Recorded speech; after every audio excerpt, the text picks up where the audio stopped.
Vows. Having discussed faith, we will now discuss vows. What is a vow? What you wish, the tendency of your thoughts, is a vow. In Buddhism there are 4 great vows. I vow to save the limitless living beings. I vow to cut off the inexhaustible afflictions. I vow to study the immeasurable Dharma doors.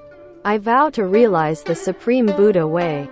All Buddhas and Bodhisattvas of the past, present, and future practiced the Bodhisattva conduct and attained Buddhahood by relying on these 4 great vows. You may make the 4 great vows according to the 4 holy truths. According to the truth of suffering, I vow to save the limitless living beings. According to the truth of origination, I vow to cut off the inexhaustible afflictions. According to the truth of the way, I vow to study the immeasurable Dharma doors. According to the truth of extinction, I vow to realize the Supreme Buddha way. The 4 great vows come from an awareness of the suffering of living beings. For purposes of clarification, suffering is divided into groups of the 3, 8, and limitless sufferings. According to the truth of origination, I vow to cut off the inexhaustible afflictions. The 3 sufferings are: 1. Suffering within suffering. This is the poverty and misery of all living beings. 2. The suffering of decay. Living beings may enjoy wealth and honor, but it eventually goes bad. 3. The suffering of process. Even without the sufferings of poverty and decay, the bitterness of the life process from birth, to the prime of life, to old age and then to death is still suffering. The shift and change of each passing thought is called the suffering of process. The 8 sufferings are: 1. The suffering of birth. 2. The suffering of old age. 3. The suffering of sickness. 4. The suffering of death. It was because Shakyamuni Buddha met with these 4 sufferings that he decided to leave the home life and cultivate the way. 5. The suffering of separation from what you love. 6. The suffering of being joined with what you hate. If people are not apart from loved ones, they are involved with enemies. If you don't like someone, you'll find someone just like him wherever you go. 7. The suffering of not realizing aspirations. You worry about getting something, and once you have it you worry about losing it. This suffering is nothing compared to the next. 8. The suffering of the raging blaze of the 5 skandhas: form, feelings, perceptions, impulses, and consciousness. The 5 skandhas are like a raging fire. They are a constant shadow which we cannot escape. According to the truth of suffering, I vow to save the limitless living beings. Why are there limitless sufferings besides the 8? In the past lives we planted the seeds of suffering as if they were old friends with which we were loath to part. Having established causes and conditions for suffering in the past, in the present we reap a bitter fruit. From causes made in lives gone by comes your present life. Results you'll get in lives to come arise from this life's deeds.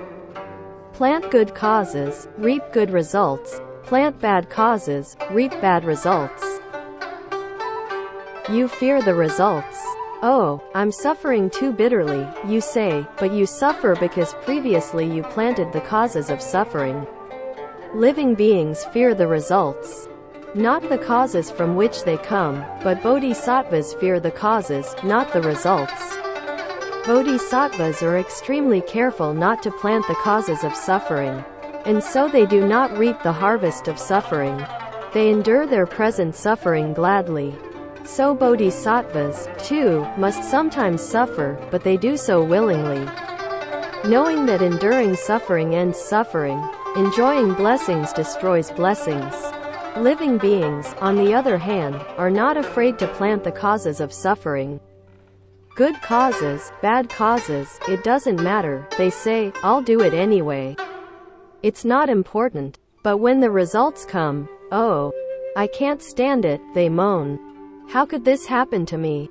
Such bitterness. If you fear suffering, you should not plant the causes of suffering, for if you do, you will certainly reap its bitter fruit. Born in the land of ultimate bliss, one endures no suffering but enjoys every bliss. None of the 3 sufferings, 8 sufferings, or the limitless sufferings are found there at all. The people are pure and free of greed, hatred, and stupidity. Without the 3 poisons there are no evil paths of rebirth, because the evil paths are but manifestations of the poisons. The Buddha saves living beings, but in reality there is not a single living being that he saves. He resolves to lead everyone to understand the Buddhadharma in order to leave suffering, attain bliss, and wake up. But when you take beings across, do not become attached to the mark of taking beings across. Take living beings across, but be apart from marks. Leave marks, yet take beings across. Do not attach to some mark or sign of what you do and say, let's see, I've saved 3, 4, 6, 7, at least 10 living beings. If you keep count, you've still got attachments. Save, yet do not save. Do not save, yet save. This is true crossing over. You must save the living beings within your own self-nature as well as those outside. There are 84,000 living beings in your self-nature. Teach them to cultivate, realize Buddhahood, and enter nirvana. If you decide to save living beings, you will encounter afflictions. If you don't save them, you will also have afflictions. Either way you will have afflictions because there are 84,000 kinds of affliction. There are 3 delusions. 1. Delusions of views and thought. 2. Delusions like dust and sand. 3. Delusions of ignorance. Living beings have all 3 types of delusions. Those of the small vehicle have cut off the delusions of views and thought, but retain the delusions like dust and sand and the delusions of ignorance. Bodhisattvas have cut off both the delusions of views and thought and the delusions like dust and sand, but they still have delusions of ignorance. Even bodhisattvas at the stage of equal enlightenment who are just about to realize Buddhahood, still have 1 particle of production mark, ignorance, as fine as a hair which they have not yet destroyed. This particle once destroyed, they attain the wonderful enlightenment of Buddhahood. The delusion of views refers to greed and love for externals. Because external objects are not viewed as empty, they are true, you say. I'm all alone. I have no friends or relatives. This confused state is the delusion of views. Not understanding what you see, you are greedy for comfort and good things. I love this and I love that, you say, and your endless love keeps you dissatisfied and greedy for externals. This is the delusion of views. The delusion of thought consists in being confused about principles and giving rise to discrimination. I don't know what's going on here, someone says. Is the Dharma master right? If I do what he says, what's in it for me? You constantly calculate about personal advantage, and, if there's nothing in it for you, you don't want to do it. You can't see more than 3 inches beyond your face. Anything 4 inches away you cannot see. Thought delusions are unclear, muddled thoughts, taking what is wrong as right, and what is right as wrong. I just said that people with view delusions think clothing, food, and sleep are real. Someone may ask if they are false, and, if so, then what is true? These things are all necessities. But if you attach no importance to them, you are relaxed and free. Whenever there is attachment, there is pain. If you take it all as unreal, there will be no greed or love. And you will see that your former greed and love were nothing but confused actions in a dream. You should think of them in this way. Put everything down. Let it all go. If you can't put it down, you're attached, and nothing goes right. There are 88 parts to the delusion of views and 81 parts to the delusion of thought. When the delusion of views is destroyed, you certify to the first fruit of arhatship. If not, there is no certification. Do you have greed and love for externals? Are you greedy for good things and repulsed by the bad? Absolutely not, you say. How do you know you are not? If you really didn't love the good and hate the bad, you wouldn't know it. If you say, I know for certain that I have no greed or love, then your greed and love is greater than anyone else's. Why? Because you know that you have none. If you really had none, you wouldn't know that you didn't. If you say that you have no self, how do you know that you have no self? Knowing that you have no self, you still have your self. If you say that you have no greed or love, you still have a self, and you haven't cut off the 88 parts of the delusion of views, and you haven't certified to the first fruit of arhatship.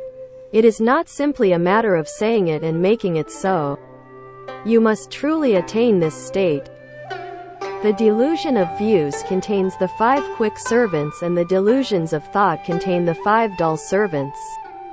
The 5 dull servants are greed, hatred, stupidity, pride and doubt. The 5 quick servants are said to be quick because they arrive very fast. The 5 dull servants arrive more slowly. The 5 quick servants are 1. The view of a body. Because one is attached, one thinks, this is my body, and I'm so thin. I'm not eating right, I'm not properly dressed, and I don't have a decent place to live. How can I take care of my body? Attached to the body and holding a view of a body, one schemes for it all day long. 2. The view of extremes. To become attached to either of the 2 extreme views of permanence or annihilation is to indulge in this view. Attached to annihilation, one says, people die, and that is that. Everything returns to emptiness. Attached to permanence, one says, next life I'll be a person again. People are always people and dogs are always dogs. Cats are always cats, horses are always horses, trees are always trees, grass is always grass. People can't become cats and cats can't turn into people. People can't turn into animals or ghosts. This is the fixed, eternal, unchanging principle, permanence. Annihilation and permanence are extreme views, they are not the middle way. 3. Deviant views. Those with deviant views say that when one does good there is no good retribution, and when one does evil there is no evil retribution. They deny cause and effect and do not believe that by doing good deeds one obtains blessings and by doing evil deeds one incurs disaster. 4. The views of restrictive morality. This is to take a non-existent cause for a true cause, for example, teaching others to imitate the conduct of dogs and cats, or to imitate cows and eat grass instead of food. Having seen a dog or cat reborn in the heavens, one may want to imitate a dog or cat, and thereby hold deviant knowledge and views. Sometimes people who have left the home life are attached to keeping the precepts. I hold the precepts, they brag. I am a precept holder and these are the precepts I hold. Because there is a holder, and that which is held, they do not understand that the basic substance of morality is empty. They shouldn't have attachments, but they do. And this turns into this servant. 5. The view of grasping at views. Here, a non-existent effect is taken to be a true effect. The non-ultimate is considered to be ultimate. The 4 dhyanas or the 4 stations of emptiness are mistaken for nirvana. A. In the first dhyana, the pulse stops. B. In the second dhyana, the breath stops. One sits without breathing, but if one thinks, I'm not breathing, then the breath starts up again. C. In the third dhyana there is no thought. In the first and second, although there is neither pulse nor breath, thinking continues. In the third, there isn't even any thought. D. In the fourth dhyana, there isn't any fine thought, only consciousness. In the third dhyana, although there is no coarse thought, fine thought remains. In the fourth, fine thought is also cut off. These are just states. They are not the ultimate goal of cultivation, which is certification to the fruit. Even the 4 stations of emptiness, A. The station of infinite space. B. The station of infinite consciousness. C. The station of nothing whatever. And D. The station of neither perception nor non-perception, are not certification to the fruit. They are simply levels of samadhi. Those who hold the view of grasping at views think that the above-mentioned states are nirvana, like the untutored bhikshu who mistook the fourth dhyana heaven for the fourth fruit of arhatship. When the merit which had enabled him to dwell there was used up and he started to fall, he slandered the Dharma. And because of this he fell into hell. The 5 quick servants are the delusion of views and are called quick because they arrive quickly. Referring to the delusion of thought and arriving more slowly are the 5 dull servants. 1. Greed. 2. Hatred. 3. Stupidity. 4. Pride. 5. Doubt. Afflictions come from ignorance. When the delusions of ignorance arise, delusions like dust and sand follow. The delusions like dust and sand are called the delusions of I don't know because there is no genuine knowledge. The delusions of views and thought are called the delusions of I don't see. Ignorance turns into the first of the 5 dull servants, greed. When you want something, greed arises, and with it come all the various afflictions. The afflictions turn into hatred, and you argue on your own behalf, never seeing the other person's side. You only know yourself and are unaware that other people exist, except in attempting to ruin them. In this way, reckless and unreasonable, you become stupid, unable to tell black from white, right from wrong. Stupid people are arrogant, and no matter what you say they doubt it. They doubt the truth and doubt the false even more. All these doubts are the delusions of thought. The 3 categories of delusions, those of views and thought, dust and sand, and ignorance, all change into affliction. Afflictions are inexhaustible and endless. Observing this, cultivators vow, according to the truth of origination, I vow to cut off the inexhaustible afflictions. According to the truth of the way, I vow to study the immeasurable Dharma doors. To cultivate the way, you must understand all of the limitless and unbounded Dharma doors. Which are the methods of cultivation? Unless you understand them, you cannot cultivate. Relying on the third holy truth, the way, vow to study them. What is the origin of the Dharma doors? The Buddhas spoke all dharmas for the minds of men. If there were no minds, what use would dharmas be? All dharmas come from the minds of living beings, and each mind is unique. Since no 2 minds are alike, all dharma doors differ. Generally speaking, however, there are 3 classes of dharmas. 1. Buddha Dharma. 2. Mind Dharma. 3. Dharma of living beings. Within the 3 classes arise the 4 holy truths, the 6 perfections, the 12 causes and conditions, and the 37 limbs of enlightenment. So many Dharma doors. Take, for example, my explanations of the sutras. When I finish explaining one sutra, I begin another. And no sooner have I finished that one, than I start yet another. Isn't this measureless? What we now study is like a drop of water in the sea. We certainly haven't got the entire ocean. Vow to master the immeasurable Dharma doors. What are the advantages of studying the Buddha Dharma? You ask. It's a lot of trouble, you know. We study the Buddha Dharma because we want to realize Buddhahood. But isn't wanting to realize Buddhahood just another false thought? No, it's not a false thought. Buddhahood was our position to begin with. It is our origin. Consequently, everyone can realize Buddhahood, and we should hurry up and do just that. But how? According to the truth of extinction, I vow to realize the Supreme Buddha way. The truth of extinction is the attainment of nirvana, a realization which carries one beyond production and extinction. If this attainment is your wish, resolve to cultivate the Supreme Buddha way. Don't be skeptical and ask, can I really become a Buddha? Even if you have doubts, you can become a Buddha. It will take a little longer, that's all.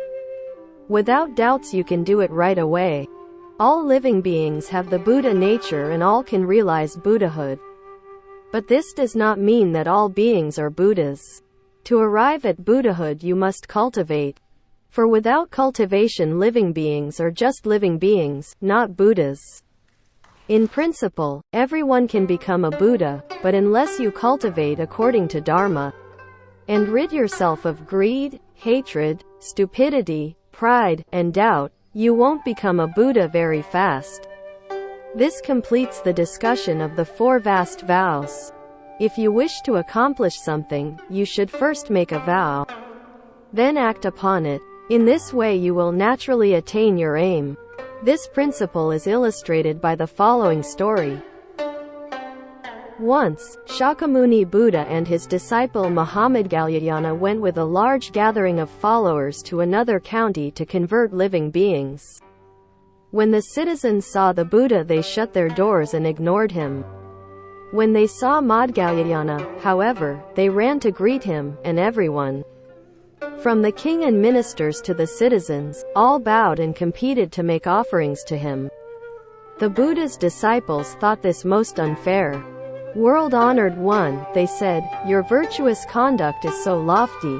Why is it they do not make offerings to you, but instead compete to make offerings to Madgalyayana?" "This is because of past affinities," said the Buddha. "I will tell you. Limitless eons ago, Madgalyayana and I were fellow countrymen. He gathered firewood in the mountains and I lived in a hut below. A swarm of bees was bothering me and I decided to smoke them out. But Madgalyayana refused to help even though they stung him, until his hands were swollen and painful. Instead, he made a vow. It must be miserable to be a bee, he thought.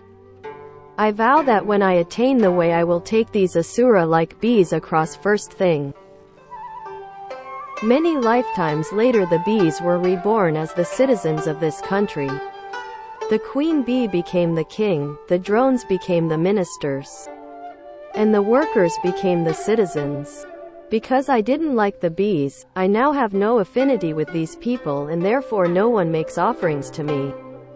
But because of his vows, all the citizens revere Madgalyayana. Considering this, we should certainly make vows to establish affinities in order to benefit living creatures.